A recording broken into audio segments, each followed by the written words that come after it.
Hormuz প্রণালীতে আটকে থাকা জাহাজগুলোকে বের করে নিয়ে আসতে প্রজেক্ট ফ্রিডম নামে একটি নতুন অভিযান শুরুর ঘোষণা দিয়েছিলেন যুক্তরাষ্ট্রের প্রেসিডেন্ট ডোনাল্ড ট্রাম্প। তবে এই ঘোষণার দুদিন পার না হতেই তিনি এটি স্থগিত করেন। ট্রাম্প দাবি করেন ইরানের সঙ্গে আলোচনায় অগ্রগতি হওয়ায় তিনি এমন সিদ্ধান্ত নিয়েছেন। তবে আজ বৃহস্পতিবার মার্কিন সংবাদ মাধ্যম এনবিসি জানিয়েছে এই অভিযানের জন্য যুক্তরাষ্ট্রকে নিজেদের আকাশসীমা ব্যবহারে অনুমতি দেয়নি সৌদি আরব।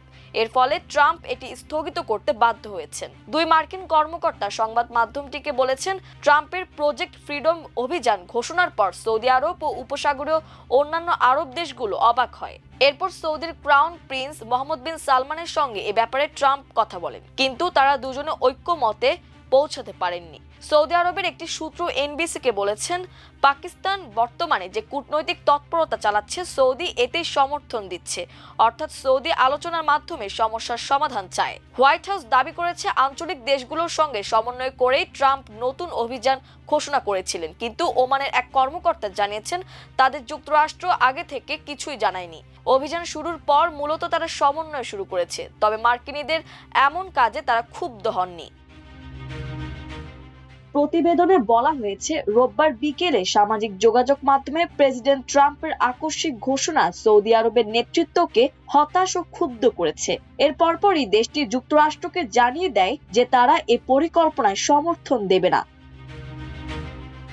ইতোমধ্যে মার্কিন প্রশাসনের একজন কর্মকর্তা নিশ্চিত করেছেন যে সৌদি আরবের পাশাপাশি কুয়েতেও তাদের দেশে থাকা মার্কিন ঘাঁটি ও আকাশসীমা ওই অভিযানে ব্যবহারের সুযোগ বন্ধ করে দেয়।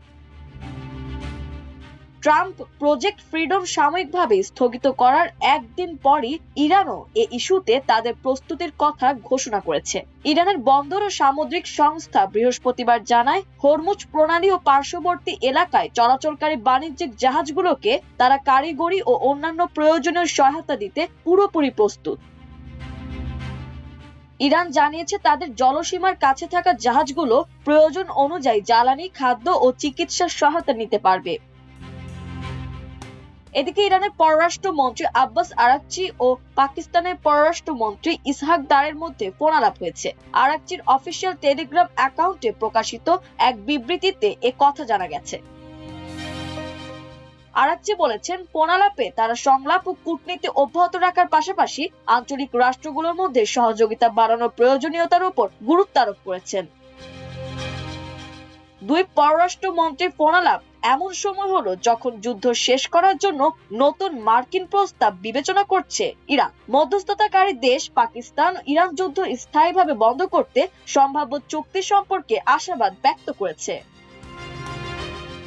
মাল্টিমিডিয়া ডেস্ক, আমার দেশ।